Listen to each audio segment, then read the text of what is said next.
What is love? Faster heart rate, glazed eyes, sweating palms, lack of appetite, feeling the butterflies, and insomnia. The main symptoms are reasonably easy to diagnose, but love might have a deeper meaning.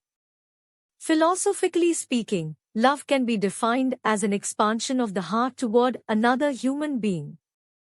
The first work to consider love as a subject was probably written by Plato, who treated love as an inspiration and a path to a better feeling of the universe's beauty.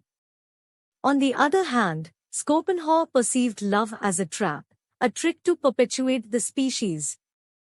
Falling in love carries endless torment, disturbs our stable lives, and may even drive us mad.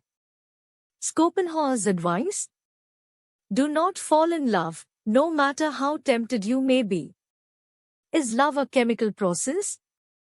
Love is a complex process that can be divided into three main phases: lust, romantic passion, attraction, and finally, attachment and commitment.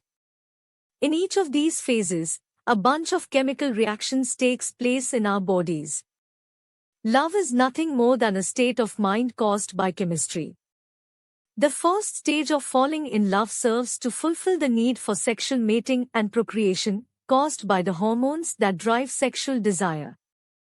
The hypothalamus stimulates the production of hormones like estrogen and testosterone.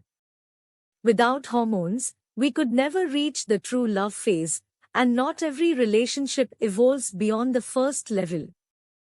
The second and most intense phase of love is attraction. It is also the most dangerous stage, where we stop reasoning and tend to idealize our object of affection. This condition is caused by the cocktail of chemical compounds called neurotransmitters like serotonin, dopamine, and adrenaline. Signals of falling in love. When we meet somebody for whom we feel a strong attraction, a brain's chemical reaction, called mydrisis, causes our pupils to dilate. When aroused, our pupils expand. At this point, we are ready for anything. Falling in love conveys visible and non-visible signs. One of them is the increase of cortisol levels, directly responsible for the butterflies in the stomach. Our bodies also release pheromones and smell chemicals that convey subconscious messages that attract the person. Do you randomly start singing when you feel in love? Blame the pheromones.